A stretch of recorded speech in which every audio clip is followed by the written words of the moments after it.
is a Cosmic Octave original podcast.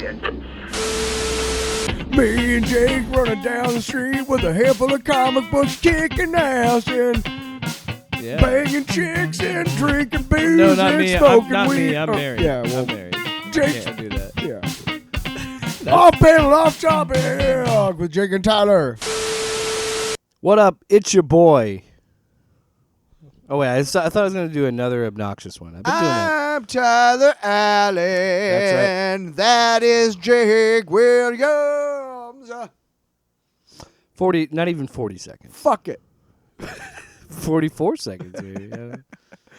Just get him ready for what's coming. Yeah, episode 244. Just be aware of what. Hold on. Kind Is of it space 244? you No, stepped into. this is 243. This is number Whoa. 243. Whoa. We got a lot to talk. Well, we got 5 books to talk about. Mm-hmm. A little bit more book heavy.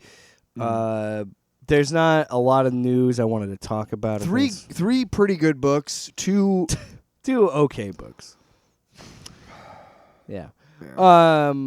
Just okay, I guess is how I. Did we even look before we got on the air if there is a boys trailer to watch and review? If there is, who cares? I mean, you're right. We are in a global water bankruptcy, per the UN, that we may never come back from. And every day, more and more hundreds of thousands of gallons of water are being used to cool AI data centers, while Nestle has had a contract for decades with the state of Michigan that allows them to pull fresh water from the Great Lakes and sell it back to you as Dasani, and they don't have to pay anything for that. So they're literally capitalism, taking free water from the Great Lakes and selling it back to you. Anyway, so I can understand your frustration. Well, I wanted to talk about is that so there's still this power struggle between Netflix and Paramount for Warner Brothers, which, as I say it out loud, pisses me off even more because it's so stupid. Because, by the way, nobody wins in this scenario. I want to make that very clear, because fuck Netflix and fuck Paramount especially, because Paramount are fascist, apologist, fucking state media. Yeah, what up? Go ahead and censor the fucking clip from Colbert, you pieces of shit. So do yourself a favor and cancel that membership. Yeah, fuck you. Well, but football. So, no. But, okay. Part of the problem. Football. It's hard to be an activist in the capitalist world. Especially if you like anything capitalist. Which is a lot of most things are owned by corporations. I think I can count 17 things on this table alone that we love that are capitalist. Dude, we're going to be talking about toys, ring replicas. We're talking about 5 books today. 4 of them are by the big 2. Yes. It is 2 of them are by the big shithead that we hate, the Warner Brothers. The fuck faces. Yeah. And thank you, Tubi, for picking up the reins and putting all the Looney Tunes on Tubi for free. Thanks, man. Thanks. Appreciate that. But, suck, Warner Brothers. Well, no, but I saw that okay, so Netflix let Paramount have a week to kind of pitch their side of the Warner Brothers thing. So it's clearly like, oh, how do we get state media Paramount to fucking get Trump more control? Yeah. The thing that drives me even more insane is like when you look at it and you look at how many properties are owned by Warner Brothers that would be a part of either Netflix or Paramount, it's fucking disgusting. Mm-hmm. And if you applaud this in any way, you are not on the side of artists. You are not on the side of the consumer. Mm-mm. You're not on the side of America, because we don't give a shit about monopolies anymore, because 6 companies own every fucking thing. Yeah, and they have for a long time. For like decades. Nobody wins in this scenario, and I am so sick of this, and I'm not going to keep getting on a soapbox about why America sucks, because we've had 200 years of history to show you how shitty this country is. 250 this year. Years, yeah. Yeah, congratulations. Exactly, my point. It hasn't been great in 250 years. Maybe in the next 250 we'll do something. You Remember when you could work one job and support a family of 4 and get a house and shit and retire comfortably? I'm just saying Remember this. that?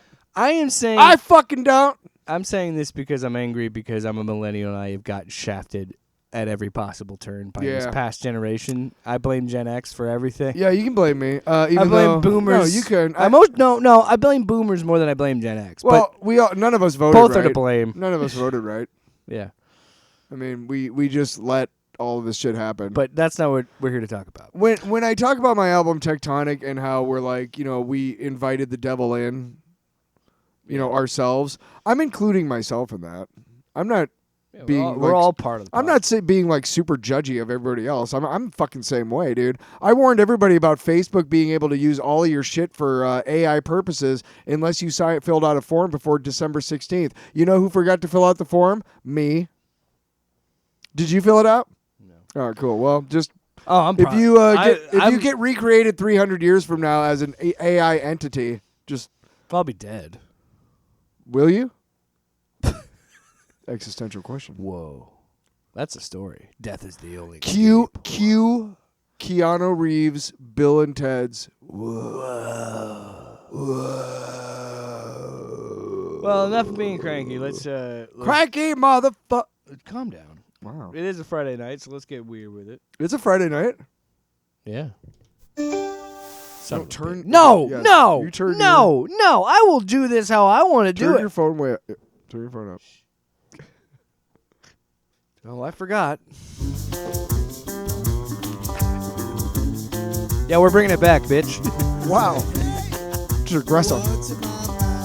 Everybody knows what I'm talking about. I said, hey, what's in my mouth? Everybody knows what I'm talking about. I said, hey, what's in my mouth? Everybody knows what I'm talking about. I said, hey,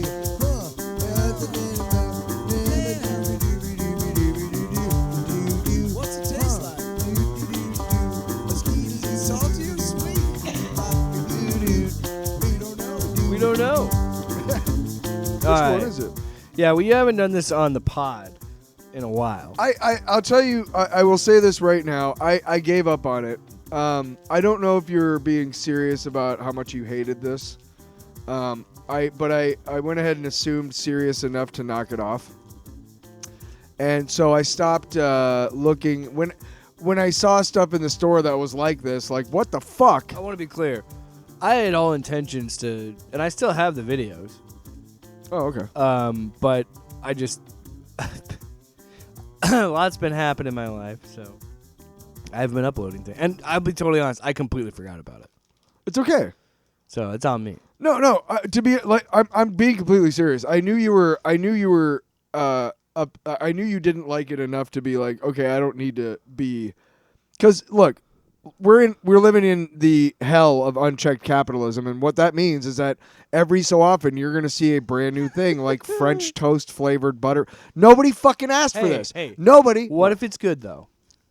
Cares? It's just processed bullshit flavored to. I mean, it's stupid. The first couple times you were like, "Oh, that tastes like something." Like, I don't know. I remember they did a blueberry muffin Kit Kat, but it was still like it tastes like a blueberry muffin, but I'm eating chocolate wax. You know what you sound like right now? Misery, misery, misery. That's what you've chosen. That's what you've chosen. You sound like the lady on Avenue 5 who was like, "It's all FX," and then died in the airlock. Yeah, it's you. Sloppy. But again, Will you fucking open the bag? like I said, like again, it's easy.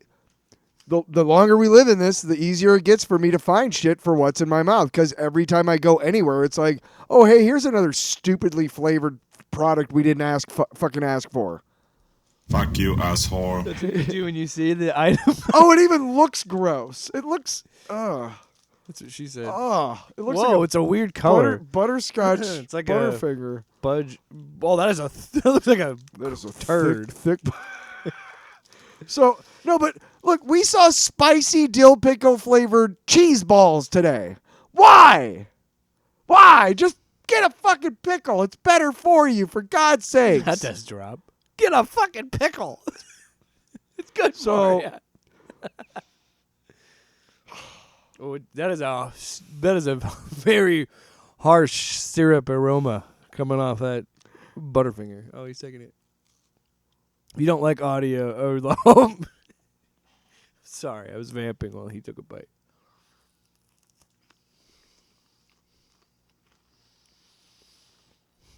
That's weird. Well, you fucking did it again. Didn't you? You son of a bitch. What was your name? Terry?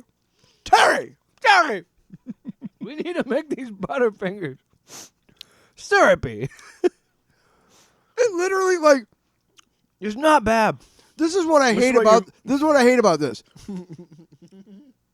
I should be like, that's cool that as I licked my lips, I first tasted butter and then French toast and then syrup, like as if I was eating French toast, but I'm not eating French toast. This is wrong, people.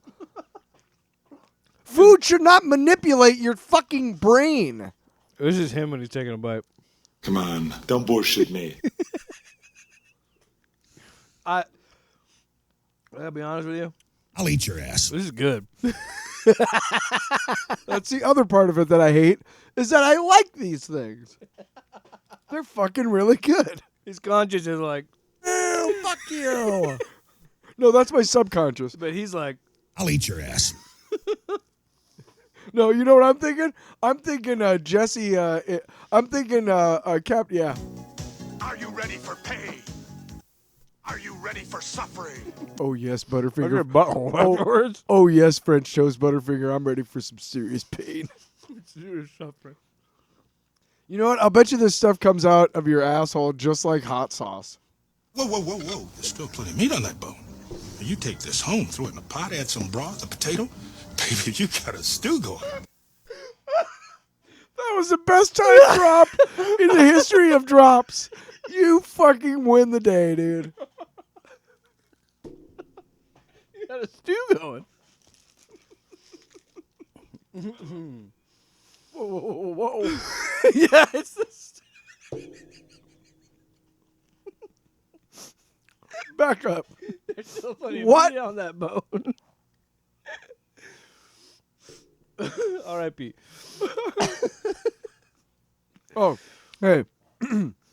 So yeah, we both said we'll eat your ass. I do wanna- 'Cause that's surprisingly amazing. I do want to give Holy crap. give a shout out to two actors that we lost this week, who are just amazing at their craft. One guy who is generally regarded as one of the greatest film actors of just his career spanned decades, and he was in so many big, huge movies.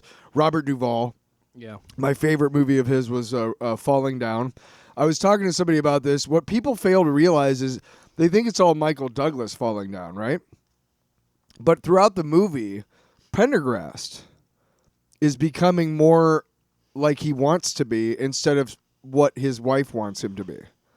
So he's falling down too. Does that make sense? And it's such a fucking good movie. And that is going to be my long box, by the way. But we also lost Tom Noonan, who was he was Last Action Hero, one of your favorites. He was the villain in that. He was also in Game of Thrones. I have no idea if he was in that, but he was also in Heat and Manhunter, which was the first film adaptation of Red Dragon by Michael Mann. Oh, I'm thinking of a different dude, I think. Yeah, you are. Yeah. But Tom Noonan is fucking fantastic, and in his life, I don't think he got the recognition that he deserved. He was one of those actors that if you loved film, you knew him, and you were happy to see him if you were watching a movie and he showed up. You maybe didn't go see a movie because of him. That was maybe more Robert Duvall. But one of my other favorites of Robert Duvall is Secondhand Lions, which is a great, great, underrated fucking movie. Basically because we get Michael Caine talking like a Texan, which is just fucking classic. But just before we moved on, I wanted to give a shout out to those two gentlemen who have made my my movie viewing universe that much better, and it's sad that you're gone. Sorry. Well, Robert Duvall for me was like I think Apocalypse Now. Yeah, that's probably the one. Because he did what a really good villain is. He was so good at his job in that movie that so many people took the wrong message from what his character was saying. Because if you like, you're supposed to understand that his character is nuts and a sociopath. Yeah, that's what I'm saying. Yeah, the napalm monologue is completely misunderstood. Yes. He is talking about how he loves the smell of a toxic gas being dropped on human beings. That is a psychopath. Yes. That is a cold, calculated killer. And like he was so charismatic that people got the wrong message from it. It's crazy. And all you have to do is watch the entire scene. Watch this. Yes. By the end of the scene, you're like, "Fuck that guy!" Because I just bombed all these people. Are you shooting at me because I'm taking your surfboard? Yeah. Fuck you. Yeah. No. To be fair, and here's something else. A lot of guys say this quote to each other. Okay?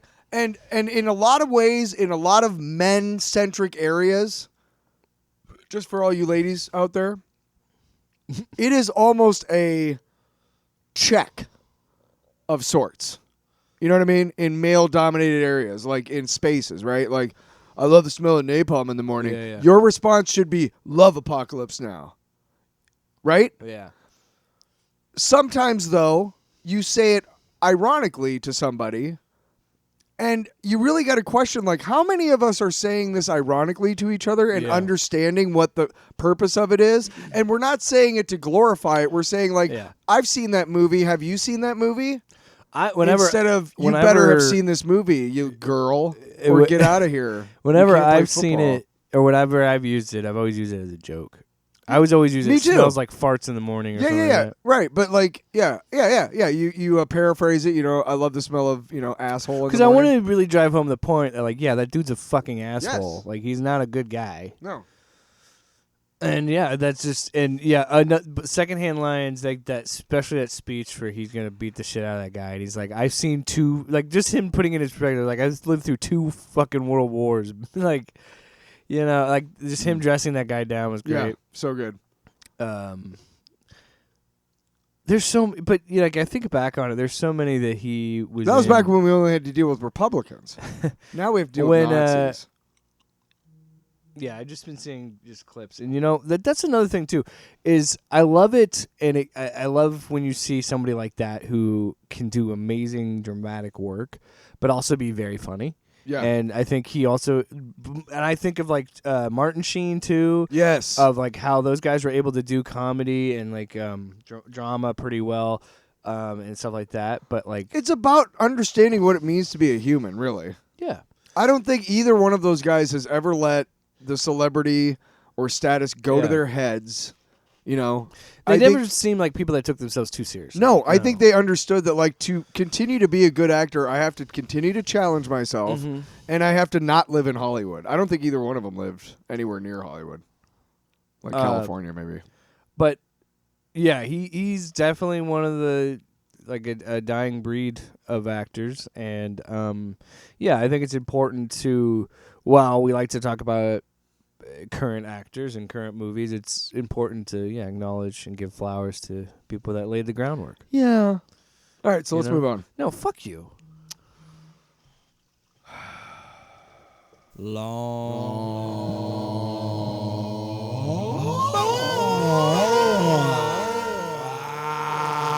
a long box. Did you want to go first? Sure. It's a good segue because we were just talking about Robert Duvall. Falling Down. I had to buy it. Here's the thing I hate about the AI thing is that I do think that there's something like whenever I think of a movie I haven't seen in a while and I'm like, let me go search for it, I really do think that while it's thinking about where to find it, it automatically erases whatever free options I have and gives them, and you know what I mean, just does not let me use those options. And like, here, you can rent it from Apple or from Prime. Yeah. I've seen that a few times where they don't show where... That's conspiracy. I could actually just watch it streaming, yeah.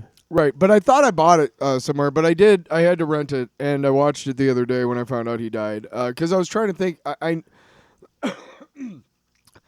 he's been in so many good movies, and he's had so many parts in so many good movies that it was hard to think of like what movie do I want to watch in honor of him, right? Noonan was easy. Manhunter, that's an easy one. That's his best role by far. Heat, you can watch those scenes, but you don't need to watch 2.5 hour movie for 10 minutes of him. You know what I mean? Yeah. You want to watch that 2.5 hours because it's fucking awesome. It's really good. But so I watched Falling Down, and Pendergrast is one of my favorite characters because he's so unassuming and disarming at the same time. And the speech where his captain like tells him like, I don't like you, Pendergrast. You never swear, not a fuck or a shit anywhere. It makes morale low. And he's just sitting there and he's like, I got a wife at home. We have a baby who died when she was 3. And I'm trying to retire, and you're basically telling me I'm a pussy. And he goes off and he does his job. And at every turn, he's the only guy that can see that there's a pattern to what's happening and that Michael Douglas is a very dangerous man. Whoever he is, they call him Defense because of his license plate. But he's connecting these dots like a good cop should. All these other cops are just fucking shitheads and they don't care. Yeah. Right? And his partner's helping out, but everybody else is like, dude, you're retiring today. Shut up. Go away. And he is tracking this guy down, and throughout the movie, he gets more and more bold. He punches that guy at the retirement ceremony because he talks shit about his wife. And then at the very end of the movie, his captain comes up to kiss his ass on camera and is like, we're so very happy that Pendergrast, da-da-da-da-da. And he looks directly in the camera and he goes, fuck you, Captain. Fuck you very much. And he walks away, and everybody's just like, did he say, you know? And he goes and he sits down, and the little girl that he helped save comes over, and he's giving, he's eating popcorn from the stand, and he's giving her a little popcorn too, and they're just talking. And he's like, well, little lady, I'm in trouble. And she's like, well, why are you in trouble? And he's like, well, because I got to go home and tell my wife that I'm not done being a cop anymore. And I'm kind of sad that nobody ever wrote like another Prendergast movie, but I'm also okay with it. Again, when we were talking about Robert Duvall, a lot of people forget, or a lot of people overlook the fact that there are 2 men in this movie who are unraveling. One in a good way, and the other one in a very, very dangerous way. And, everybody looks at the Michael Douglas. And by the way, fucking chef's kiss, dude. Just the fact that he was willing to put that ugly fucking crew cut on for how many months that he did the thing, Because he's known as like a sex symbol, And he was like, I'm willing to do this for the craft because it's a good script to wear this ugly-ass fucking crew cut for 4 months. It's a good movie. And again, like I think a lot of people misunderstand that movie as being like, yeah, you should be a mad if you're white in America. Like, no, that's not the message of the movie. The message of the movie is that we are in a society that is not built for us and that is wholly against us. And you're seeing it every day more and more these days. And back then, it was kind of unheard of to think of that stuff. And they decided to come out with this movie that said, hey, man, you know what? We get it. We get that you're frustrated. We get that you're angry. But who you should be frustrated and angry at? You should be angry at the system. Yeah. And I think a lot of people miss that message of this movie. And it's unfortunate. Also, again, my favorite Robert Duvall performance. But Falling Down, if you get a chance to check it out, highly, highly, highly recommend it. Are we gonna do Randy Newman, fucking Michael McDonald? No, but shit. No, I mean my son was watching. I keep forgetting. We're not in love God. anymore. I'm sorry for everyone that had to hear that. No, actually, I love LA. I read the baby. I recently read with my. I love Will you LA. shut up with my Comixology account? I read the Matt Fraction run on. I can't talk now because nothing I say is gonna matter. Because Sure, people. See, this is what I'm talking about. Yeah, I'm done. Are you? Yep. I don't know. I love you. Strange things happening to me. That's what I feel like right now. You got a friend of me. You got a friend. I want to hear the Spanish version. Because there's a Migo and me. Mi Amigo. Well, it is in the third movie. They play a Spanish version at the end. Because there's. Does Randy Newman sing it? I wish. No, it's somebody else. Did they get a Spanish person? Did they get a Spanish speaker who does a Randy Newman impression to do it? No. Damn it! How can you? How can you? When you're talking about Randy Newman His voice. in a Christopher Walken voice. Left foot. Where the fuck are we? I don't know. Okay. It doesn't matter when I want to talk Baby, about. baby. It's time for your long box. No, it doesn't matter. You sabotage the show with your fucking. So fuck. You know where? You know I know where your kid gets the fucking drama from. You. Yeah. No, I guess. Do you see my I know. finger I guess we'll just pointing right just at keep you? doing your what you want to do. So anyway, I read the first. There's three volumes that Matt Fraction wrote for. Not So one, not two, not three. This three. oh, damn it. Not one, Where is that? God damn it. What? not two, What? but 3 volumes of Thor. There's 2 available on Comixology Unlimited. So I read the first one, which was the Galactic Seed. So this is around the time in Marvel where it's the Siege timeline, or the Siege storyline, I mean, where essentially Asgard is on above Oklahoma, Broxton, Oklahoma. So they're kind of dealing with that and how like the people that live in Oklahoma are like, we had a normal, simple life before these fucking Asgardians showed up. Such a fucking bizarre like time in Thor like yeah, because there's like a rainbow bridge that's like, it's so weird. It's yeah. like literally like 100 feet off the ground. yeah. And like, what's her name gets in a hooks up with like a farm boy. What's her name? Who is it? It's not Sif. Fuck. I think it's Lorelei, Enchantress's sister. Maybe. So one of the goddesses gets involved with like a dude who works at a fucking truck stop. Anyway, go ahead. Anyway, so what I'm reading is that there's a whole sequence, and it's so weird or so interesting that because this whole plot line has to deal with Thor is going under the world tree and getting the galactic seed. Odin wants it. He stows it away in this destroyer. And we're kind of like trying to figure out what this is. So then Silver Surfer shows up to Asgard and goes on to Earth first, tells everybody in Oklahoma, like, tell everybody you love that you love them and get out.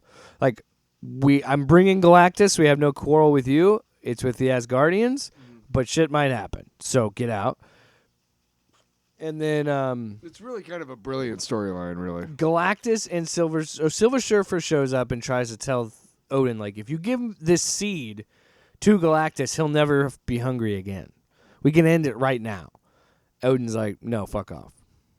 Because Odin's like, I've seen the future, and this is going to save Asgard and save all of us, and blah, blah, blah, blah, blah. And so, yeah. But it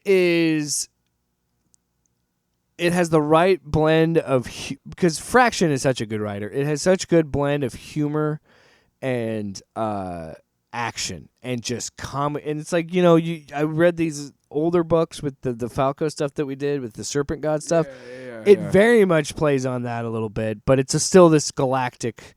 It's because like you're watching Asgardians in fucking special space armor fly at Galactus and fight Galactus and the Silver Surfer. It's fucking cool. Dude, how do you not like that? Good Thor writers know that you have to embrace the lunacy. And the idea that they're like of these what you're alien gods. They're not necessarily like the Thor we know. They're more of like these alien versions. Which is why you gotta love the mortal Thor right now, because it is the exact opposite. It is street level Thor, which is actually really compelling. Kind of interesting, yeah. It's a new take on that character. Anyway, but it's just like there's so much things that I like about it with like the visuals. I do like that they at this current time he is with Sif. So like there's actually interplay where she's like, you see this strong warrior, but also she has the things where like she still cares for him. And so because he gets cut and this wound keeps growing and they're worried about it and all this other stuff. But like it's just a cool storyline. And they even like had, like I said, they had special armor to fight Galactus, and it was Thor throwing Mjolnir at Silver Surfer, and Silver Surfer throwing the board at Thor, and just fighting each other in space. It was a cool visual. Like, they literally land on Mars at one point. It's like, do you really want to die on Mars? They're like, yeah, I'm gonna. Or do you want me to kill you on Mars? Is what I think Thor says, something like that. And they just keep going at it.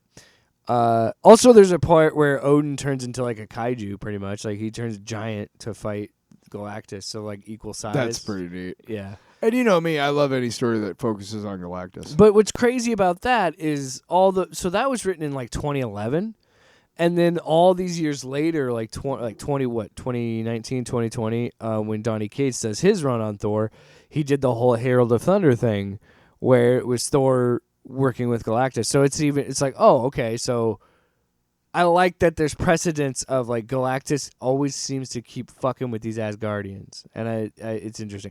Oh, really cool thing too, for nerds that love the idea of Galactus the Man, there's really good sequences where they literally have a mind fight.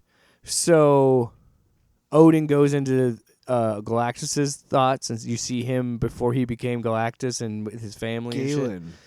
Yeah, the whole stuff with Galen before he becomes Galactus, and he's like, wait. Galen of Ta. When he's doing all this stuff, he has a moment where he realizes, like, oh, it's fucking Odin because I'm not him anymore. And Odin, you see his storyline of him growing up, and like it was kind of cool. Meanwhile, what I love about comic books, while that's happening, Thor and fucking Silver Surfer are fighting in space. No, it's a fun book. It's a fun read. It's still up on Comixology You're a fun book. if you have it, so check it out. You're a fun book. You're a piece of shit. There, I said it. Wow. I could write a book about what you don't know. That's right. T. Bird. We have 5 books tonight. 5. Count 'em. Big ones. Big balls. What? You know what? I don't appreciate that. I paid a lot of money for that bag I and board. wanted to throw the board like I paid. you know how lot like of money for that you watch a bag talk and board. show and they Oh, shove you the mean card. Letterman? Yeah. That's a Letterman bit. Throw the card in the crowd like that. Hee hee. Or guitar players, guitar pick. Oh, I'm even holding it up on the table like you got to hold the screen. Which I'm great that people the audio listen. We don't have video. We don't have video. Cruel Not Universe. yet. Volume 2 is what we have in our hands today. Mm-hmm. So it's another one of them entertaining comic books, EC Comics.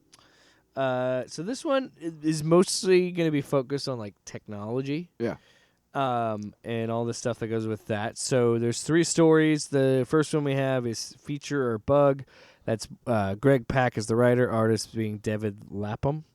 The next one is War Machines. That's written by Anthony Mauro, artist Kano. And then the last one is Artificial Insanity, written by Amy Roy and artist Malachi Ward. Mm-hmm. So Feature or Bug is kind of like a twist on like a zombie apocalypse. It's instead of like your traditional zombies, it's a bunch of people. It's almost like Invasion of the Body Snatchers kind of thing. Where like they've got like It's these a alien bug things. people story. I didn't really dig on the first story myself. It was okay. So it follows these troops who go into this town and try and get rid of these infected people. But the twist, They find out the whole town is infected, and they try to escape, and then they get attacked, and they become the zombies. And the twist was that was all planned by the mayor and the bugs. bug lords. Yeah. I don't get me wrong. Art's great. It's an entertaining story. It's to me it's more of an aperitif. A quick little a little morsel before the 2 other stories in the book are really good, I think. Yeah. I like the other 2 a lot. War Machines is classic. It is War Machines is literally what's going on in America right now. Just the unwillingness to understand your actual situation. Yeah, both of them. But your unwillingness to understand your own situation so much that you are in the first story, War Machines, that you end up eliminating yourself.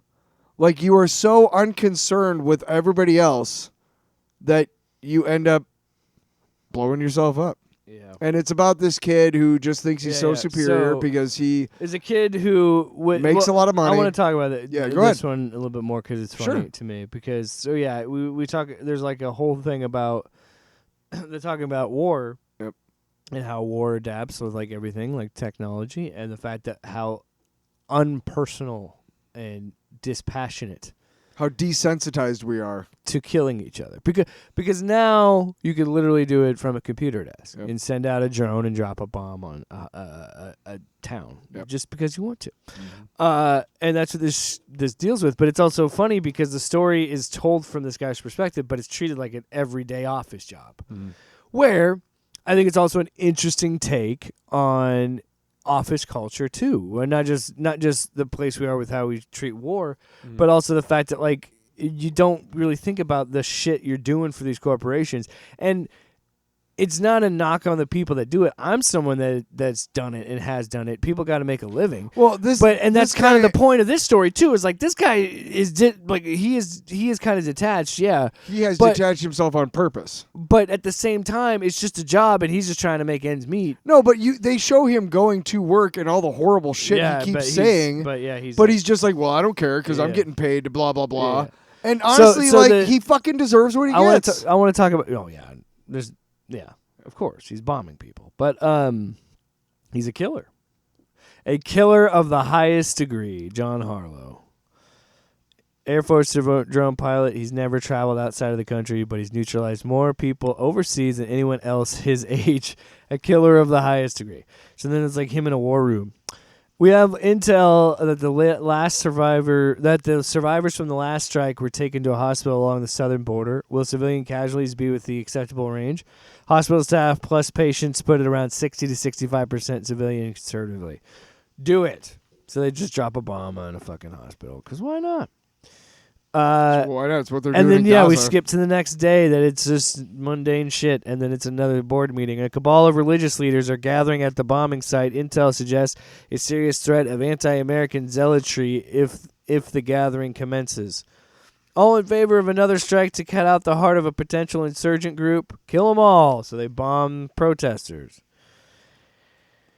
And then we get to a point where at the end of the story, the dudes in the war room are like, yeah, this is just, that was bad. We shouldn't have bombed the zealots. We're getting a lot of blowback from the public. So let's just neutralize this place that sent out the drones. It's not cost effective. Liquidate the assets. And so then John Harlow says, hey, why is the plane coming back? I don't think he realizes is it that- until he releases the missile. Yeah. That Well, he just bombed himself. No, he still doesn't because Laney's back. God, I hope Braden's as happy as I am. What Yeah, a he's way- watching way soap to end the week. operas. Well, he's watching Love Island on the moon. And then tune in next week for the explosive season finale as it blows up and goes.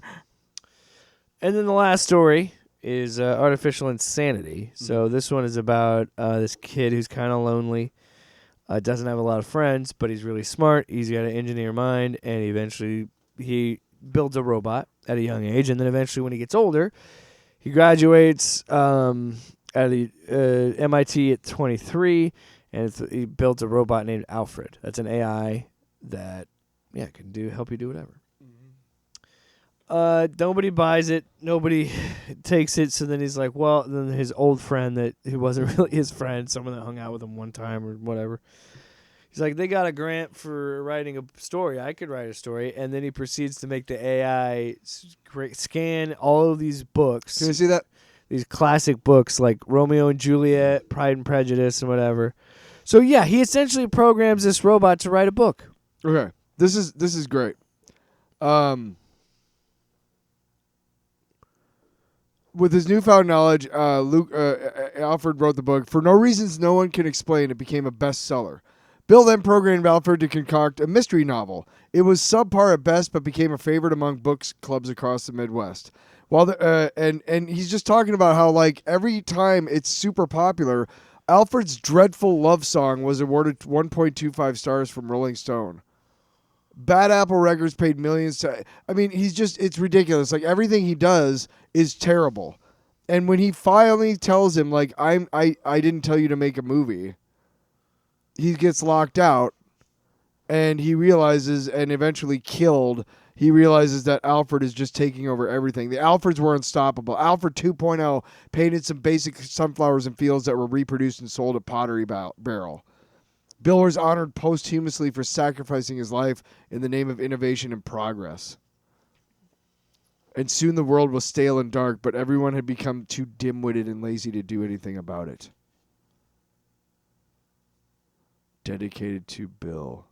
May he rest in peace. Yeah. And I love how like the wording The is all art- shitty because it's The AI. art gets worse as the book goes It's all on. AI, yeah. so it's not quite right. Yeah. Yeah.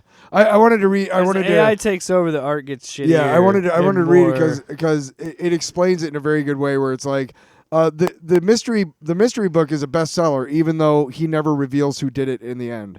Yeah, and then like well, what the fuck, you yeah. know, like because people are fucking stupid. That's well, why. and when the robot AI takes over the story, yeah, the art gets shittier and more distorted, and like and it's It's a very, very good story. I give the overall book a.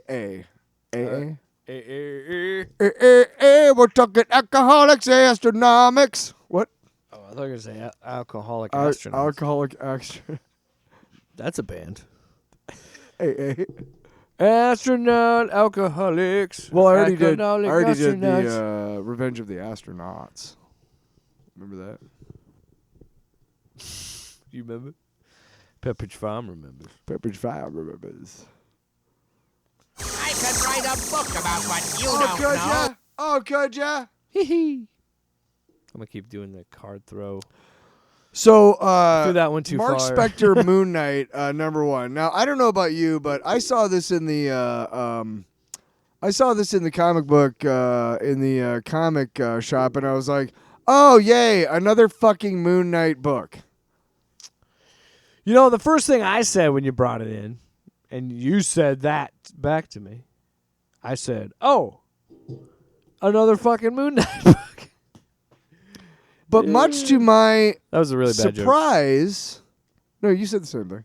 Much to my surprise and to yours, this leans really heavily into the mental mental illness aspect of the Moon Knight character. It's doing. Did you ever watch Severance? I didn't finish it. But you know what it is? Yeah. It's very much like that. Well, I was also going to say that this isn't. I can't remember who it was, but there was another writer. I want to say it was. Warren Ellis, maybe. Well, yeah, but there was a recent. Could have been Loeb too, but there was a recent Moon Knight writer that also did something similar. Like doing more introspective stuff with his mind, like this. That eventually was the inspiration for the Disney Plus show.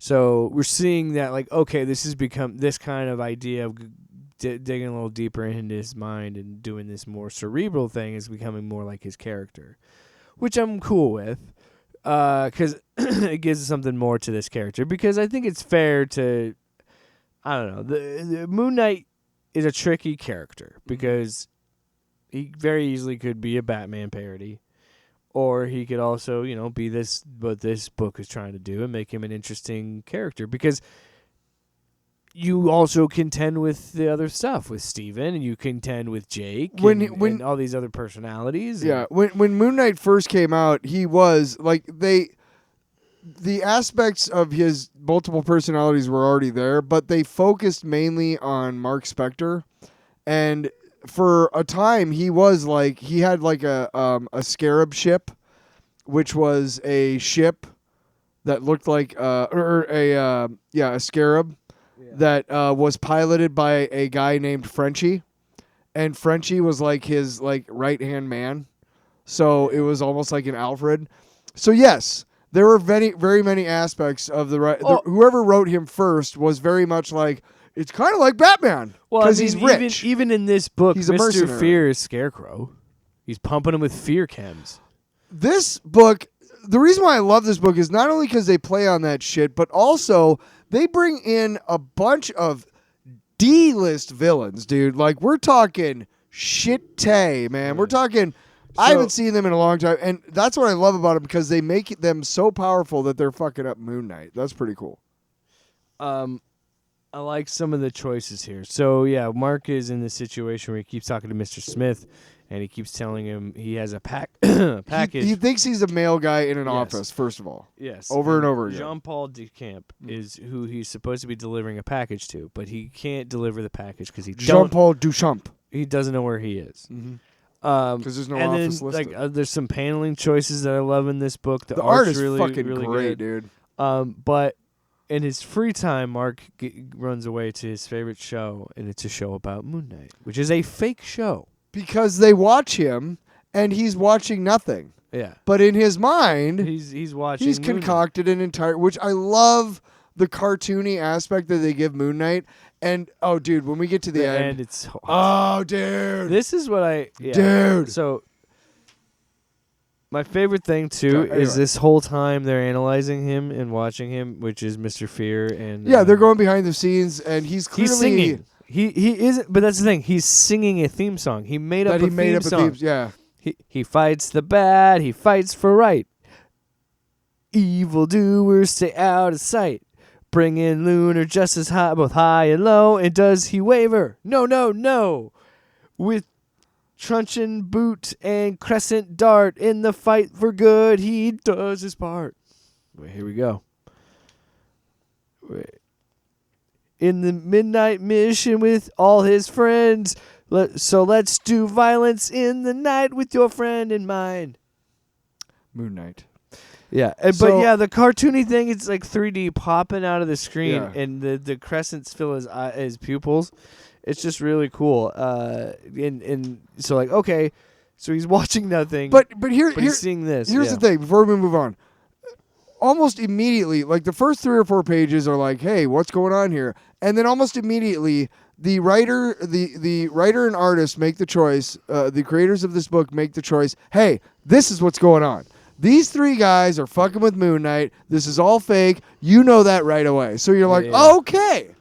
So that's cool. We know It what doesn't is try going. and be We a already mindfuck. know what. Yeah. Yeah, exactly. That's what I liked about this initially, is that they were like, hey, we're not going to do this bullshit like Al Ewing did on the fucking Green Lantern Absolute book, okay? We're going to tell you right away what the fucking setup is, and then we're going to tell the story in such a compelling way that you don't even care that you already know what's going on. So he gets pumped with these fear chems, and as he keeps getting pumped with them, They keep upping the his dosage. visions of Moon Knight become more manifested in front of it, where he's talking to himself. Increase, yep. Hallucinations get more and more You're intense. in a spot chump. Oh, also, again, Moon Knight Yes. talks to him like an old cartoon. Like He a was like, 1940s noir you're in a detective. spot, chum. Yeah. Make no mistake. Mr. Yeah. Smith's going to keep on treating you like this if you don't stand up for yourself. Yeah. I can't stand up to Mr. Smith. He's my let me boss. see. He's a bully, Marc.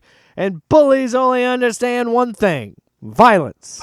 Yeah, he's just standing there like he looks like a. Did you ever watch the Herculoids? Yeah, like the little green, Well, the little green he looks dudes. like the old he looks like like Disney. yeah, he looks like a Disney-fied version or whatever. Yeah. And they're day 17. You know, the dosage is getting too high. You know, I am totally fine with it. I also didn't mean agents Byzantine, them being on my ass. I'm not crossing an entire super terrorist organization. So we don't know what agents Byzantine is, but that's who's behind all this. Yeah. This guy comes in, he goes, we have a problem. One of our guards found dead, murdered.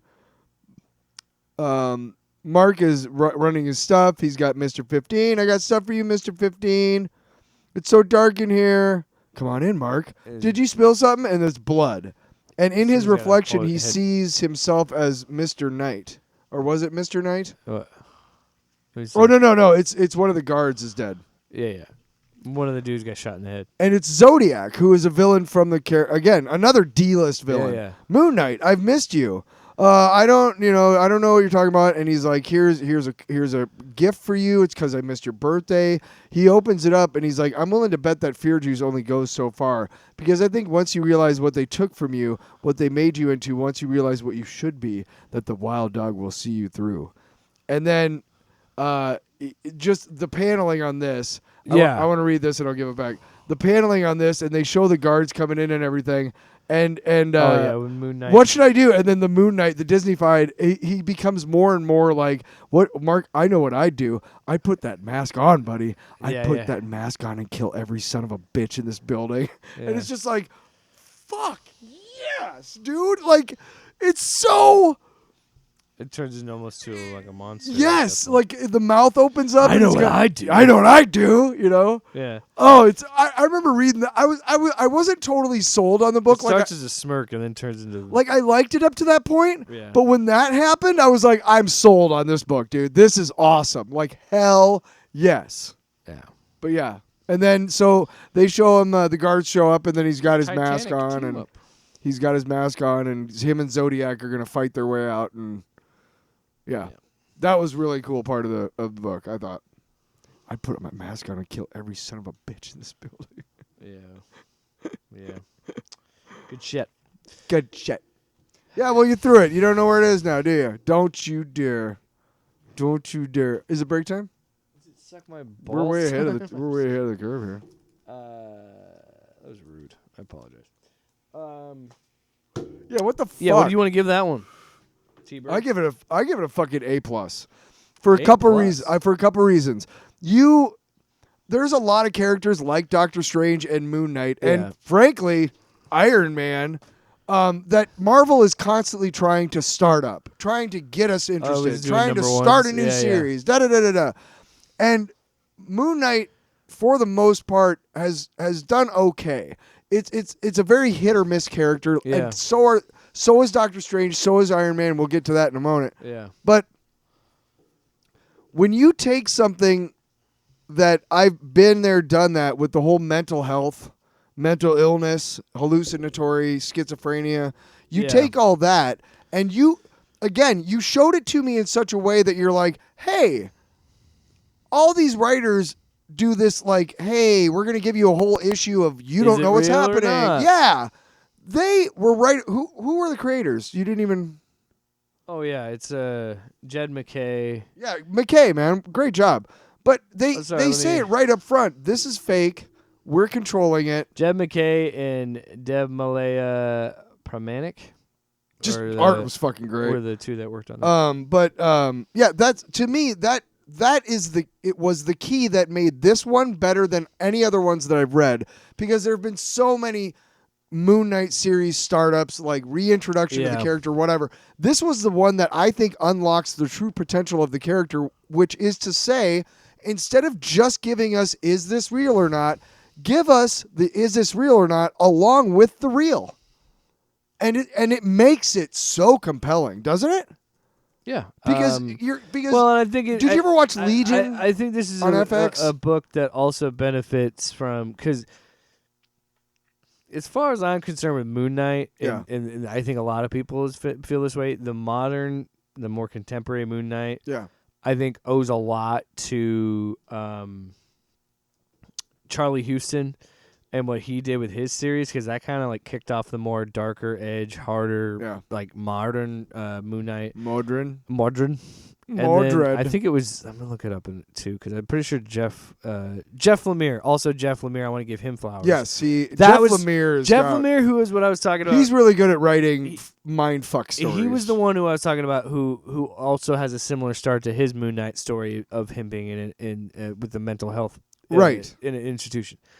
I want to give him his flowers too, but I think him, like Jeff Lemire and Charlie Houston, I think a lot of people are building off what those guys were doing. Mm-hmm. And I'm interested in what Jed MacKay is starting to do here. But yeah, I agree with you. I think that it works because it also leans into it benefits from the Disney Plus show being out and more and Marvel Rivals and more people being aware of this character, that it does not feel the need to do, the like, is it a mind? Oh, like, or no, you know that he has these mental problems. We've had a show. He's in video games now. Okay. So then that gives them a good jumping off point of like, fuck it, let's tell this. Because I'm with you. I was like, okay, I'm glad we did get this out of the way right away, because you and I knew that's what they were gonna do.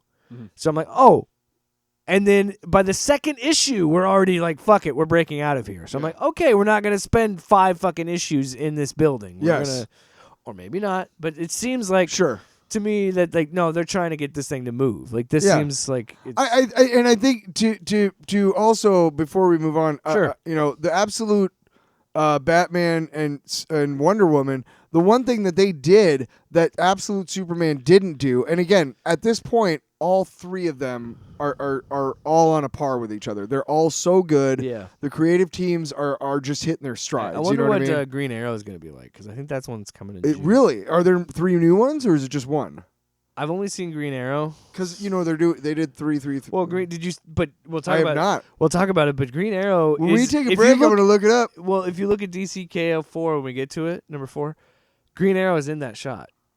He is amongst the absolute heroes. It's. I'll talk about it when we get to that point. Anyway, But as far as I'm sure there's other ones, but the only one that I know of, or the one I've seen anything about, was Absolute Green Arrow. But the one thing that those 2 books did, and the one thing they did so successfully, which is why I got hooked into them so quickly, is that they said right away, except for that filler issue for Batman, hey, this is what's going on. We're going to hit you with it, and we're going to move forward every issue. We're not going to settle too much on one thing, and we're definitely not going to give you it just did what thank you, Jed MacKay, for giving me a Moon Knight book I can give a goddamn about. And it's easily accessible. I don't think you need much prior knowledge about it. Also, he does another thing I like that he does is the Midnight Mission. And it really does go on that a lot, but it's good stuff. I'd give it an A. What? Knock it off. You're making weird gestures at me. I want to. You keep How about if I you just- keep flipping me how about if off. I don't know do what it this? means. How about if I just do this? I could write a book about what you don't know. Oh, So in my possession, your possession. I have Iron Man #1 by Stinky Pinky Stinky Pinky and Rick- Dave Freeze. Actually, it's by Joshua Williamson and Carmen Carnero. And this, so, good Lord, what's going on? Whoa. Did you have an alarm? No. So yeah, I think you were saying about what I was about to say, which is I grew up with I think it was Bob Budiansky and Butch Gucci, I just kept and hearing you say David Michelini and the guys that wrote and drew the Iron Man, the original Armor Wars saga, which never became a thing, which was supposed to be a thing but never became a thing, which was a great series. It forced Tony Stark and Steve Rogers to go at odds with each other, and it was the first time that happened in the comics, and it was great. And so ever since then, I've been hoping, just like the Moon Knight. I'm not as big of a Moon Knight fan. Yeah. But I've been hoping for an Iron Man series that makes me give a damn about the character again, because ever since the movie came out, the first Iron Man, every comic has been RDJ. Yeah, and he's one of those characters that got so popular. He was like Spider-Man or Wolverine, where he kept just like showing up in other books and just like teaming up with other characters. So it's kind of I see where you're at, because I've never been someone that reads Iron Man books. Just was never my thing. So I'm like, okay, I'm willing to give this a chance. It's the thing is, though, like where we were complimenting with Moon Knight,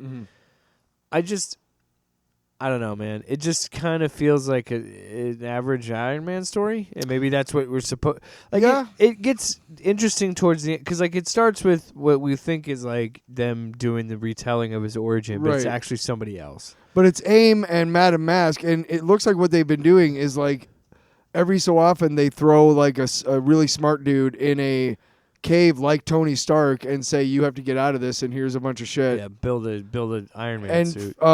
they end up killing him, and she's like, we don't need another armor. It's We an need issue another that's the Tony meme. Stark. It's a meme of like Tony Stark built this in a cave before with we- some scraps. Before we continue, I want to say I love the art. The art is really great, good. Yeah. So we go back to present day or whatever, and he's fighting Blizzard, and the rest of this, I don't even think I read through half of this. So he fights Blizzard, and then he goes back, and there's a big event because Yeah, they're but doing the Tony Stark Awards, And so the recipients of the Tony Stark Awards are handpicked people from Tony that he thinks are making an impact, with technology and things like that. He has a teacher that he has that does like puzzle things that he's trying to get to more kids. Like it's a program for kids in school. Yeah. And while this is happening, AIM shows up and crashes the party. Mm-hmm. First things first, Adam Ware is the person who is chosen, and Tony Stark basically gets it every year. Pepper made it up. And so she's like, oh, well, who won it? And it's this kid.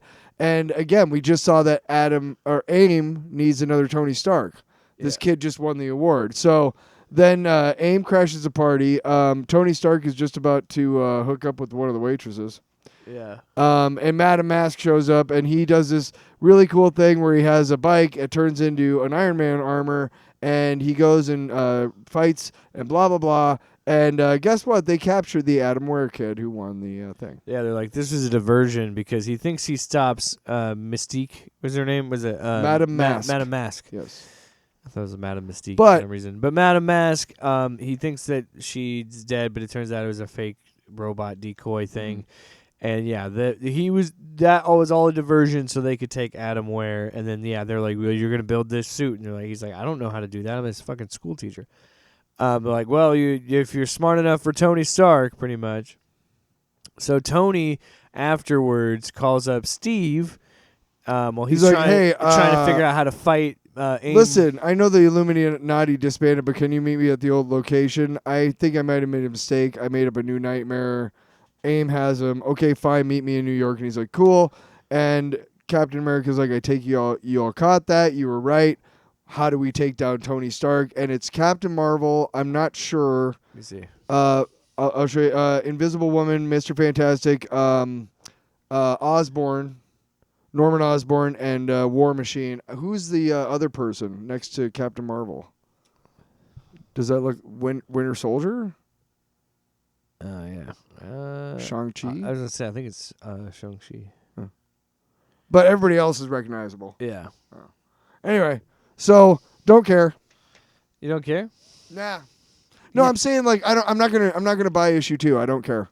Yeah, it's when we were talking before recording, I had the books out and I was looking at them and I was like, usually before we do the show, I'm kind of just like, I look at them and I'm like, yeah. But I always do the crap, mega crap from Spider-Man.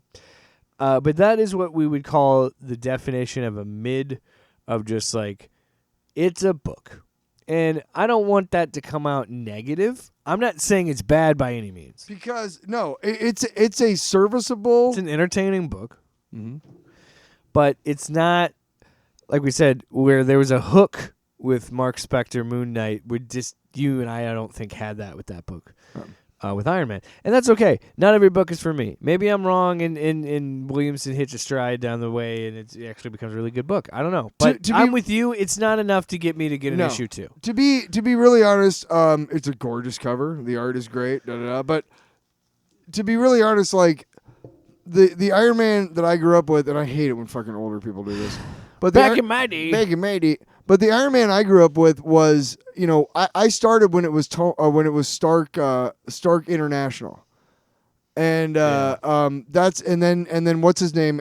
Justin Hammer took it over, and he was an alcoholic, and it was really it was compelling fucking stories, And then they had the Armor Wars, and it was really consistently good. Like, he was very arrogant, but I can still read those Iron Man stories and not read it in RDJ's voice. I can't. Do you know what I'm talking about, though? The old Iron Man stories from the 80s? Yeah, like the Stanley. You read it with RDJ? No, but I do. All the modern ones do now. That's what I told you. Sure, absolutely, because that's what they do. And I'm over it. What? You don't like it sound like this? I am. How you turn into a hulking green rage monster? I'm a big fan. Big fan. Huge bag of weed. You want some blueberries? No, you just... Because he gets the answer right. Take a blueberry. Take a blueberry. And at least I'm not dressed in a spangly outfit.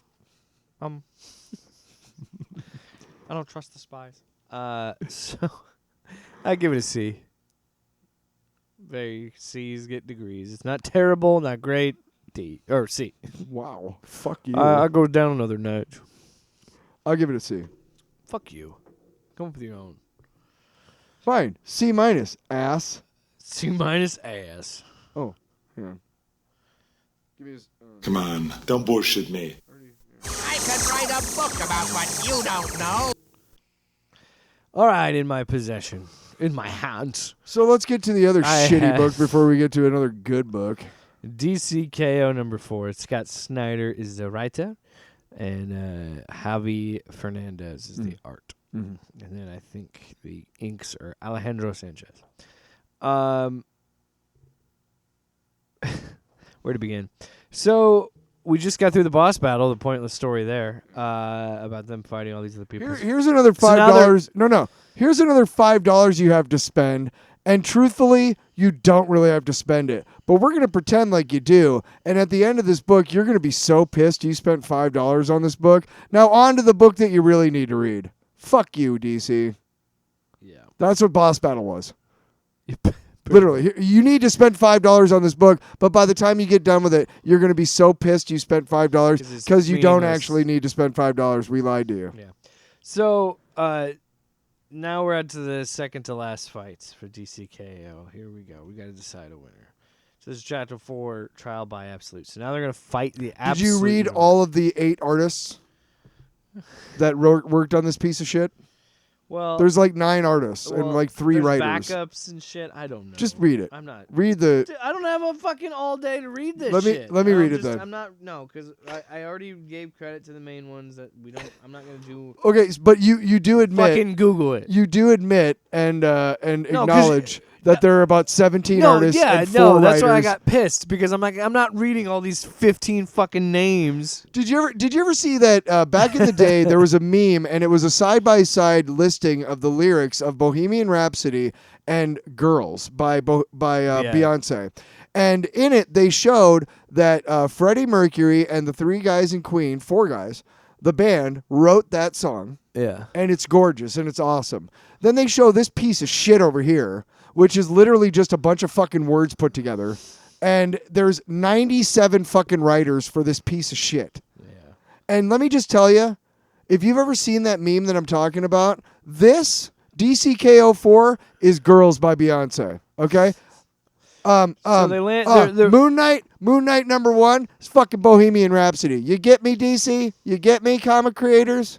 If there's more than 4 of you between the writers and artists, if there's more than 4 of you, your book's gonna suck. So we have our Too many fight chefs. between the absolute counterparts. So Superman and Wonder Woman are fighting each other.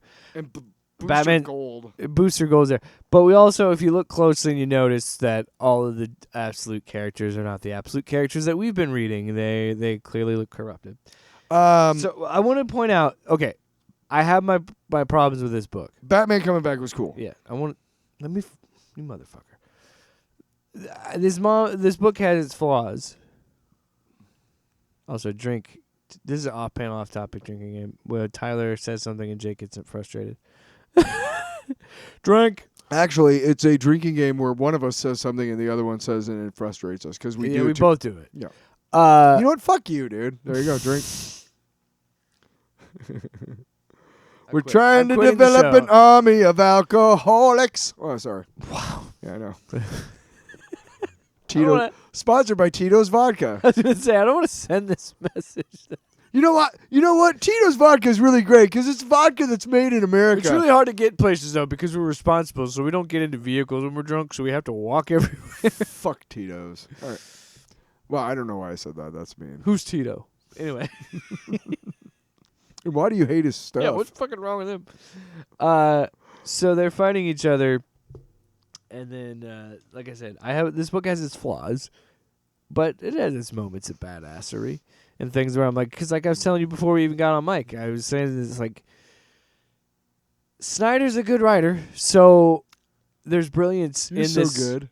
There's brilliance in this book, but there's just a lot of stuff where I'm like, this just feels so corporate. Like, Yeah.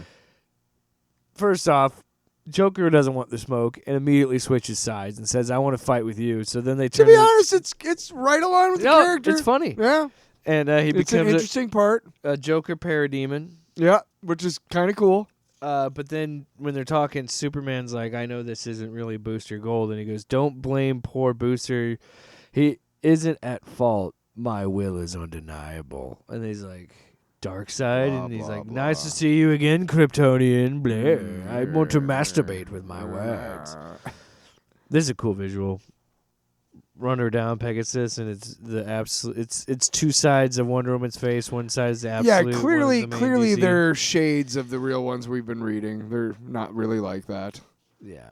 But it's cool because you see absolute Wonder Woman using her lasso. Like, they use each other. Like, it's. Look, I'm not going to hate a mirror match. Mirror matches are fun. No. Look, I have. But I want to get to I- the Batman part. Yeah, That's go ahead. perfect, and you keep going. But I got it overall about this book.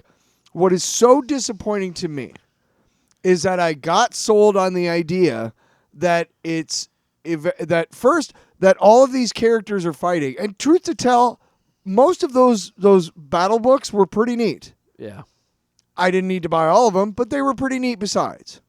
And I didn't buy all of them. But the thing is, I was so ready for this book because I've been reading these absolute characters from day one, and I've fallen in love with them. They're really compelling characters, and I care about them. And you give me this piece of shit. They're not even the real absolute because characters. you have to have a good guy and a bad guy. And Yeah, you but gotta they're make them they're corrupted. clearly like they're right. Then fucking you should have said that. And that's what pisses me off about this book overall. Yeah. Is that it's not truly. It would be to me. It's a way more compelling story if you have the actual absolutes, and they're like, "What do you mean you're the originals?" Type shit, right? Yeah. What the fuck, DC? So anyway, I'm done with my Joker. What the fuck, Joker is like, "Hey neighbor, mind if I borrow some kryptonite?" So then Joker takes kryptonite out of Lex Luthor's suit, throws it over to Absolute Batman. This is actually pretty awesome. Absolute Batman breaks off his cowl ears and sticks the fucking kryptonite where his ears are and rams his head into the back of Superman. And see, again, moments like that are cool. And then me getting to the next page on reading it, I was like, "You sneaky fucker," is what I thought, because I'm like, this is how he brings back Batman. Yep. And so we see Batman and Diana and Clark all hanging out, and they're playing a game. And he takes out Superman's character, and he's like, "How do you do that?" He's like, "Every time," Superman says, he goes, "You're cheating, because every time you need a roll for a certain number, you always seem to hit that number, Bruce." And he goes, "I don't cheat. Really, you need to roll a 4, you get a 4. You need a 2, you get a 2. Don't tell me you're not using some bat gadget." He's like, "All right, you really want to know the truth?" And then that's the moment where he's like, "Wait, what's this?" And you see like a schism start to form. And then as Absolute Batman's bearing down on him with his axe, Joker's like, "No, let me do it. I've always wanted to kill Superman." And then we cut back to Bruce saying, "The truth is, I learned the precise imperfections in the dice. The first few times I held them, it's a technique I learned many years in training. So yes, I roll what I want to roll, but it's not cheating. It's called being Batman."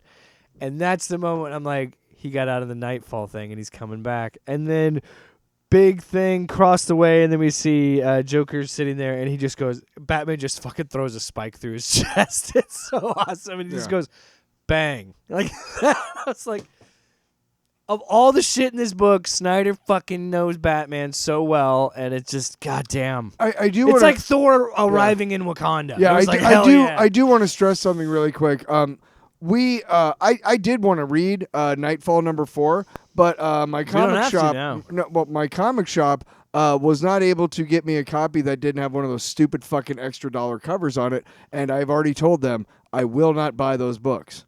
DC, take note, fuckers. It's not my comic book shop's fault. It's your fault, DC. And then following up that great moment, we keep with Batman. He shows up. "Hey, Bruce. Hey, Clark. What's going on?" He's like, "They're Darkseid. Darkseid's corrupted all these guys." She's all right. Well, I'll take this one. And he goes over to him. He goes over to Batman. Yeah. And he goes, let's do. And this is what I love. Like, this kind of shit would have. This is one of the cool moments of the book. If we could have had him without Darkseid and him talking shit like this is what I love. Because Absolute Batman does talk a lot of shit. And it's awesome. Yes. And I would love the idea that he's like, let's do it, rich boy. And then him just being like, this is where Scott Snyder gets points because he's funny. And he can laugh at himself because he goes, I've fought a lot of Batman lately, but that's the ugliest bat symbol I've ever seen. Yeah. And then you see him standing over him with the axe, and he's like, well, what about now? And then he goes, it's growing on me. And I was like, no, the to best his part, credit, he's right. The best part is when he does the whole "you've got something." Oh yeah, and so then again, yeah, the usual DC Earth Zero Bruce. Yeah, he's talking shit to this young gun, and he goes like, yeah, you got something here. And he's like, what? He just fucking blows up his chest. Yeah.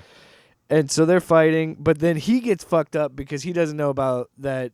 Absolute Batman doesn't really have a cape. It's more of the Tong thing. Yes. So it stabs him and throws him across the way. So it's like, okay, that's kind of cool.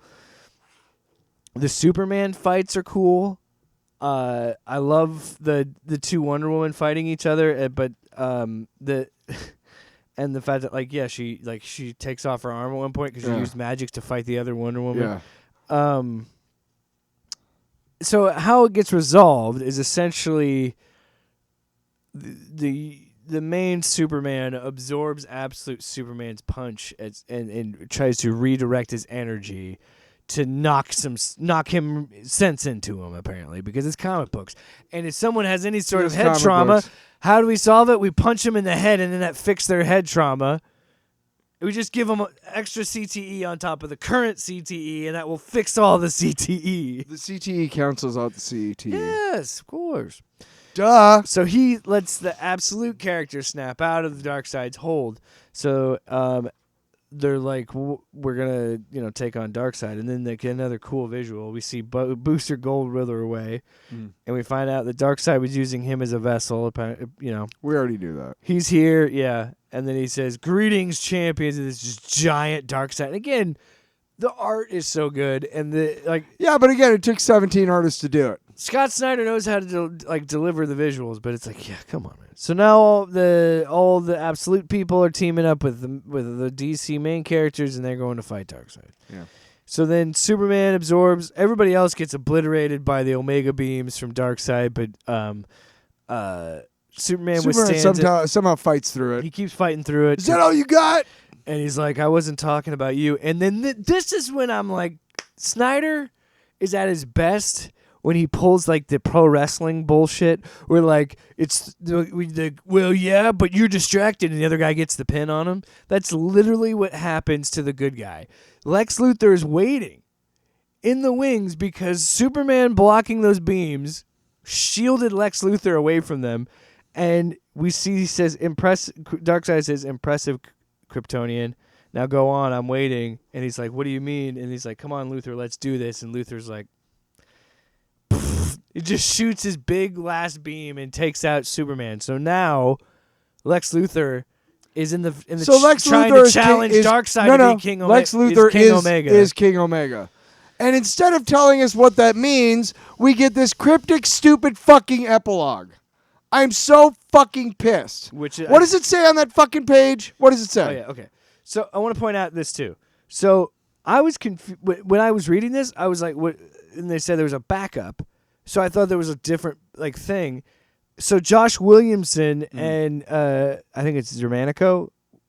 Josh Williamson was the writer on this backup story. Germanico is the artist on it. But yeah, so you get to the end, right? It's over, and then it was like, oh, Lex. What does it say on that black page? Narratively, you and I talked about this off mic. I love it because the pro wrestling of it, of the heel. It pissed me off. I was fucking pissed that Lex won, but I'm supposed to be upset because he cheated and stole and got all the way to the top because he's the bad guy. That's not what I mean. I mean, no, I know. What did you think about that before we get to the next part? Absolutely, I was like, oh wow, what a fucking twist. And to be honest, it was right along with Lex Luthor's character and his personality. Yeah. That is absolutely the way, and absolutely incredible writing. Yeah. But then it goes to this black page, and it says what? It gets thrown away because it says, "Don't go yet. We're not done. There is another part to this story you must know." What? No! Show me what it means that Lex Luthor is King Omega. What does that mean? I'm not going to buy another fucking KO book, you fuckers. God. Sons of So then we fuckers, meet man. with this fucking Saturn This girl. is just dumb. I don't even give a shit about this. Saturn girl or It's some. so convoluted and stupid. You have to go back to the beginning of the thing with the thing and the end I'm of so this. glad you thought the same thing I did. Because when I got to the end of it, I would have given it a higher rating, and I would have enjoyed this book more. Possibly. If this would have been okay, Lex is King Omega. Then we go next issue. Yes! We're gonna figure out. Okay, what does this mean? How do we stop? How do we stop them? How does the DC universe change? Is this the start of a giant new crossover? Whatever, like a la Age of Apocalypse type shit, or Secret Wars 2 type shit, where Doom is. Is it like that? Right? No. Or end it. Yeah. End it. Yeah. And start a whole new title. Sure. And explain what you're gonna do now. Absolute Lex Luthor. Like all the DC books had this little banner of like King Omega era or some shit. The reign of King sure, Luthor and or I some won't shit. buy any of them because it'll be like cool. I don't need to. Because that's what I'm saying. Like where you and I get frustrated because all of the cool shit and all of the stuff where you're like, okay, that wasn't that. I'm mad that Lex won, but it's such a beautiful move and like so smart. And it's unexpected. I would have been much more willing to read that next issue if we didn't have all this bullshit of this convoluted nonsense of saying that, like, well, the final god, It's the like King 3,000 Omega years is, in the future. is Darkseid, yeah. And Saturn Girl, because she's a legion of superheroes, which is from like the 30th century. And so they're like, well, you need to go back and get these characters at a certain point in time. Fuck off. Why? Fuck off. You literally just had them fight. Yes. So What do why you are mean we there's doing another it again? tournament? Fuck off. So by the way, the absolute characters, Catwoman has not been released yet. That's coming out in May. And there's also Oliver Queen, who was in the Absolute Evil book that gets killed in that, but he shows up here because it's a different fucking. I don't care. And then so I don't know what we're gonna do. It's a colossal. Because this is what's so, like you and I said, there are some really legitimately cool fucking moments in that book. Yes. Way cool moments. Batman coming back was fucking dope. Batman fighting Batman. Yes. Like Mirror battles galore. Yeah, the Joker being a parademon. the Wonder Women, the Joker parody, Yeah. all that shit. Yeah. And then you just, hey, here's a Completely big middle finger. Pissed it out. Here's a Pissed big it all middle away. fucking finger to you. Thank you. Had the classic pro wrestling move of ending the pay-per-view with the heel sneaking a win over the good guy. For what? And then we'll see you Monday Night Raw. Have 48 hours to digest that shit. Yeah. No. Here, let's give you this cryptic bullshit that is literally telling you, by the way, hope your bank account is full because you're about to buy 19 issues a week to keep up with this stupid fucking story. And they're all going to have extra dollar covers like this bullshit fucking... Oh, wait, is it have a... This one? Is it a regular cover? No, it's an extra one. Fucking cocksucking motherfuckers. Pieces of shit. So fucking capitalist. I'm gonna give that one a D. Yeah, hands down. If you end it with Lex Luthor is King Omega. Next, Lex Luthor King Omega. I buy the next issue, no question. Yeah, I would give that a B to an A. But here's a giant fuck you to fans who bought these $7 books. Fuck you, asshole. That's what I feel. They're $7. Every one of them is $7.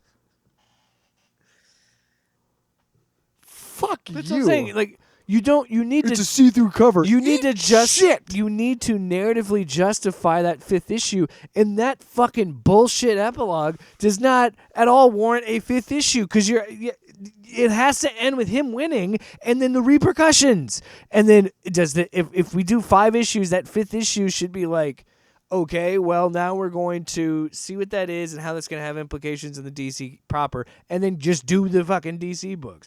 I'm not trying to tell Scott Snyder how to do comics because I don't have a comic book published, not a single one. Right. But as a consumer that reads this shit, that pays for this shit, I don't want to give you my money.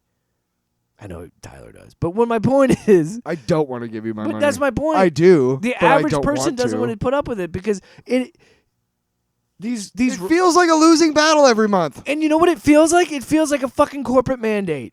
Scott's did it in 4, and they needed a 5th. And he's like, I can tell the story in 4 issues. Well, Scott, we're actually going to need a 5th.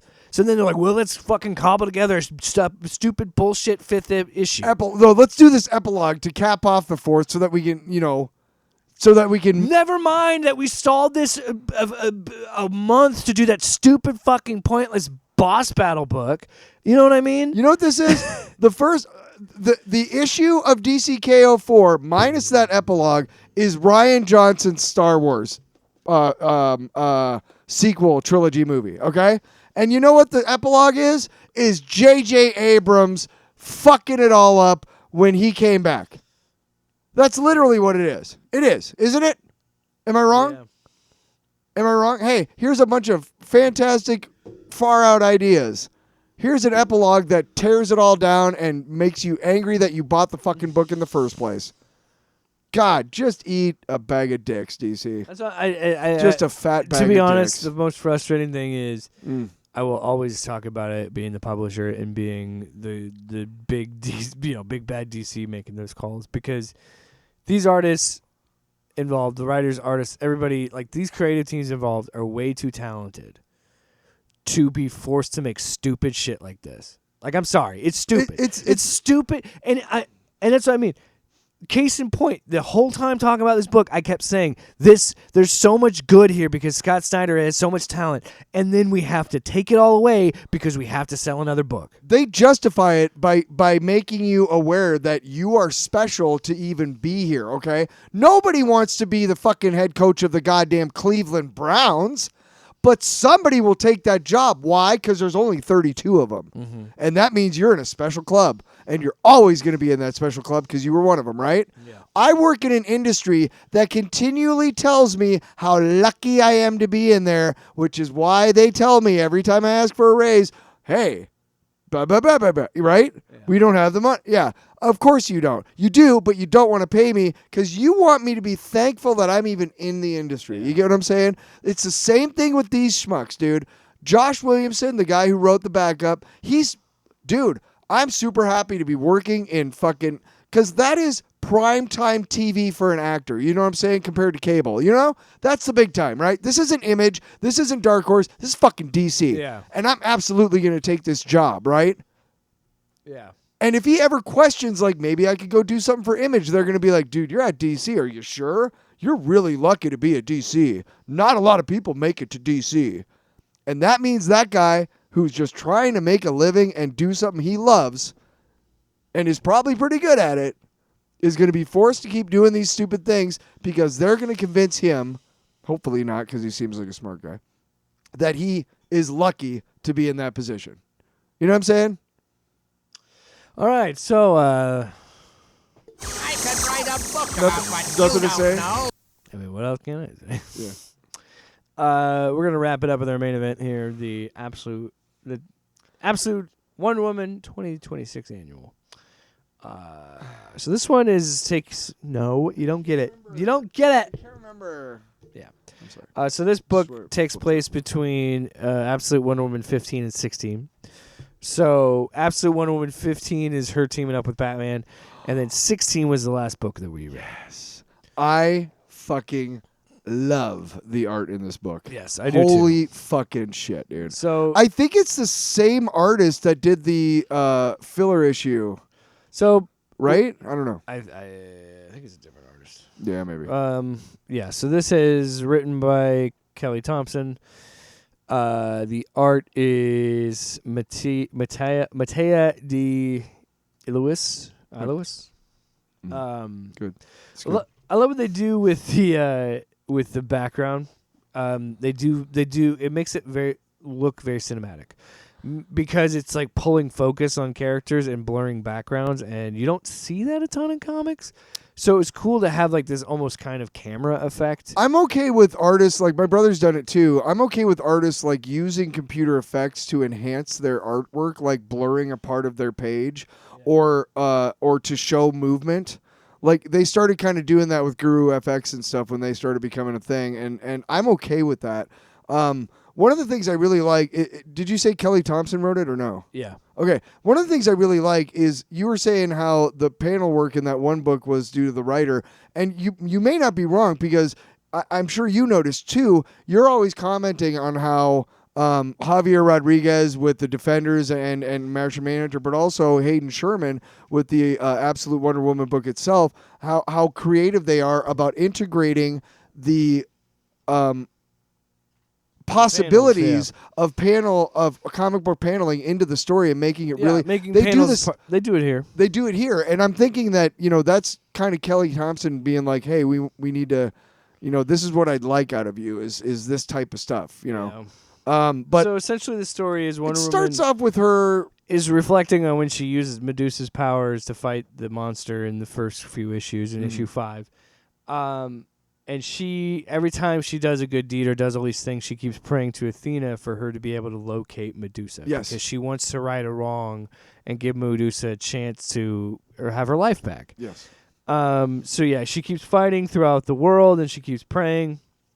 She then takes an urn that has blood and she spills the blood on the ground, and that's where you see like the cool paneling of her fighting these different different challenges, So like a neat. giant scorpion and all this other shit. That's what I was talking about. I was like that. That really made when I bought it. I was like, okay, I hope this is good because annuals back in the past, like annuals can sometimes be really shitty, like not worth it. Like, hey, here's an extra $2. That's the props to because the Batman one was Daniel Warren Johnson. That was really good. That was really good. So props to them with these annuals not being just fucking throwaway books, throwaway stories. So then she keeps praying to Athena, and Athena finally shows up. And she goes, enough! And then, cracoom! And she lands.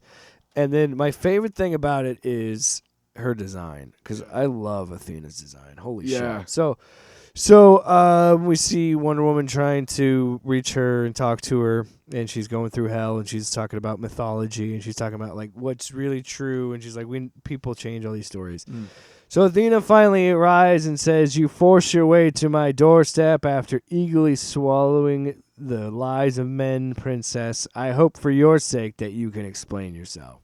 So then she pretty much gives her a bargain where she's like, but I love this too because before you just see a helmet, she's just talking to a giant helmet. That's Athena. I love that.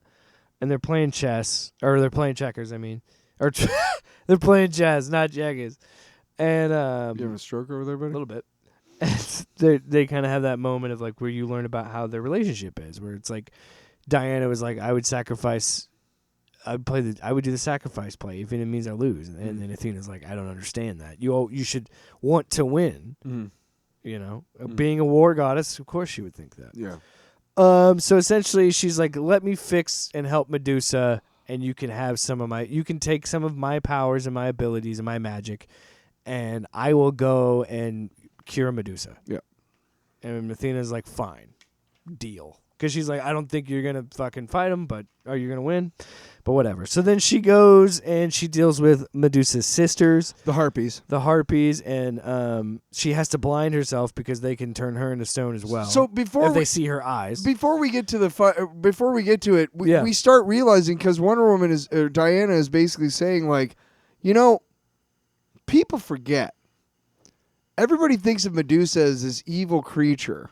Because anytime she looks at somebody, they turn to stone, right? Yeah. But the opposite of that is that nobody can look at her. Yeah.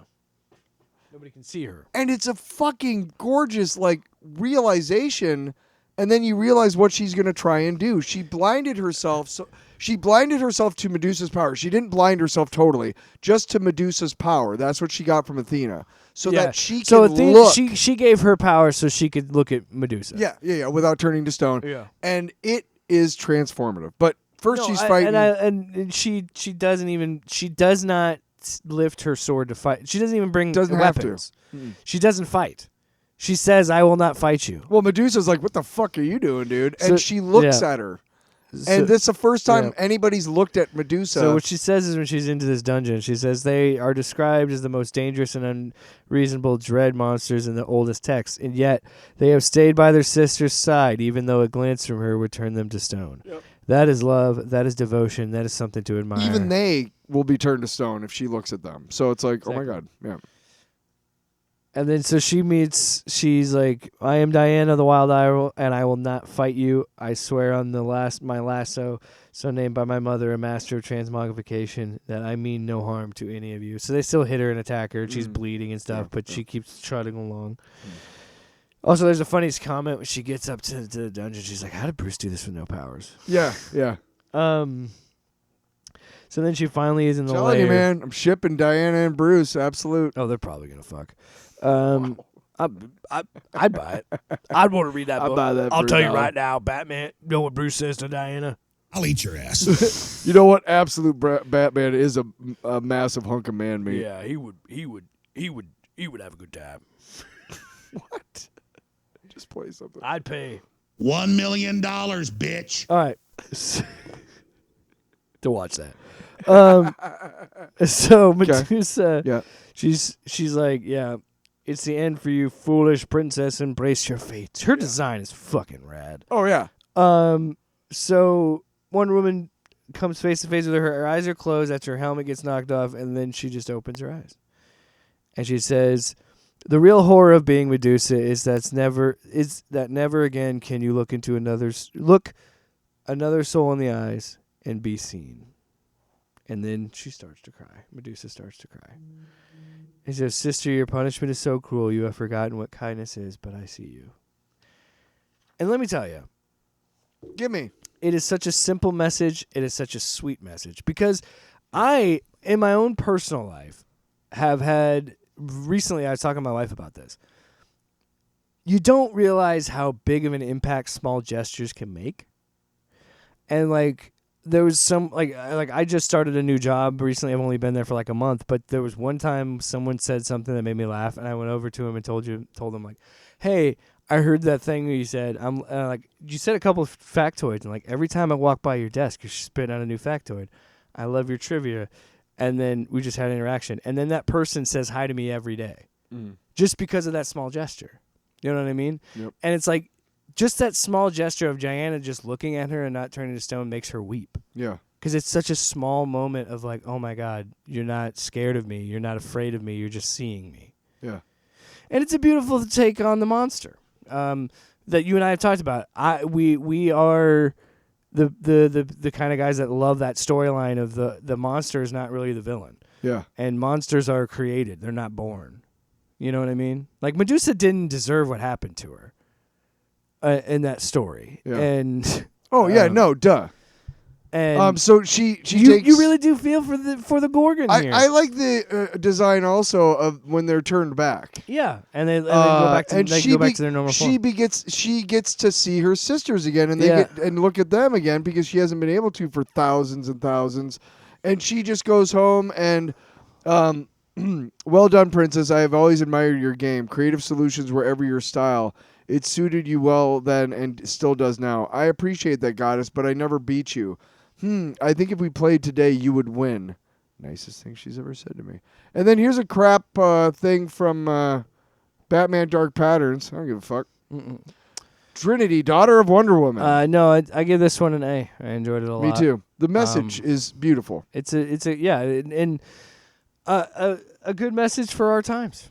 And then give me all those books. Of again, like I said, small gestures and the simplest gesture of just seeing someone for who they are. And I think said this on the too air. many people are full of shit and they're too afraid to just be honest with people. I said this on the air the other day. See people for who they are. That it is so powerful if you're walking in a public place, you're in a store, mall, whatever, and you start walking towards somebody's walking towards you and they clearly have a face that's like they've had a hard day. Smile at them. You have no idea how much that helps that person. Well, no idea and like I said, how much that changes that person's day. To see another human being smile at you, especially for no fucking reason. Well, that's what I said. That maybe things aren't as bad after all. I had no reason to go over to that person, acknowledge them, and say, "Hey, I want you to know I can't help but laugh." Like you get, and ever since I did that, every single time that person sees me, they say hi to me. Who? What? It's someone at work. Like someone, you missed that whole story because you weren't paying attention. But Oh, I'm sorry. the small gesture of just acknowledging them and having that friendly interaction was enough to have them say hi to me almost every time they see me. And I don't even work in the same department. I just see them on my way into my desk, and like that's just like, again, small gestures. Good so for what I'm you, saying buddy. is, I didn't hear the story, but I'll bet you it was yeah, awesome. you were too busy picking your ass. So My ass needed to be picked. Off panel, off topic with Jake and Tyler.